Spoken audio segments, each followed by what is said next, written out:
washindi wote wana alama za makovu. Mwanzo sura ya 31 mistari 5 inayotangulia.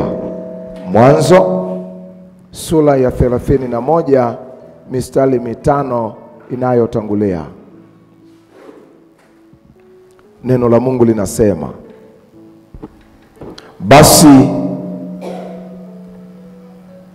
Yakobo akasikia maneno ya wana wa Labani wakisema, Yakobo amechukua mali yote ya baba yetu, na kwa mali ya baba yetu amepata fahari hii yote.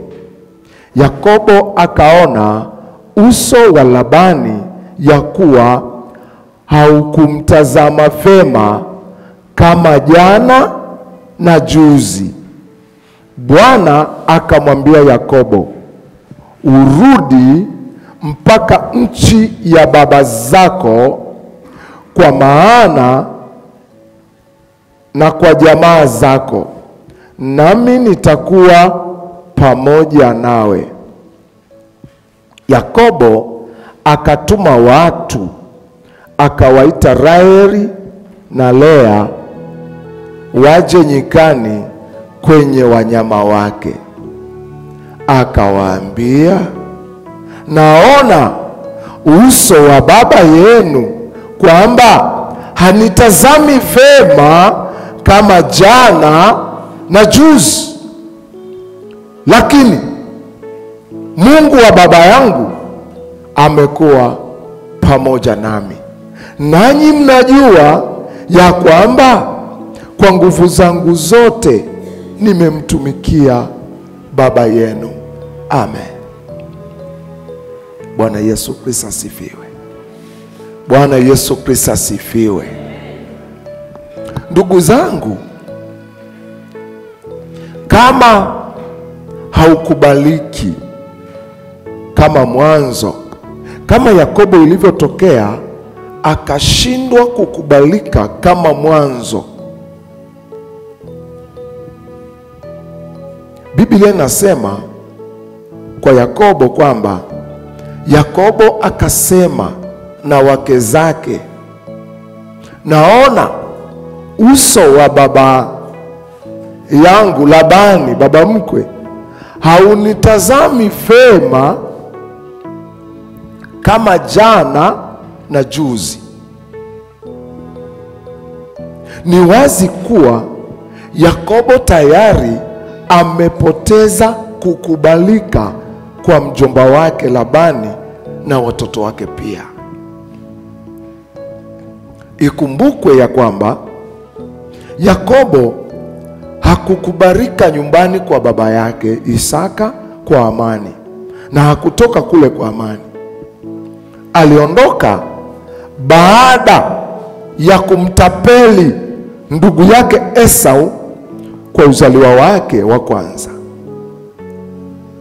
Bila shaka kwa ujombani Labani alipokelewa vizuri, na ndio maana tunasoma katika maandiko amekaa kule miaka 21. Baada ya Yakobo kufanikiwa sana, malalamiko yakajitokeza. Akachukiwa na Labani na wanaye pia.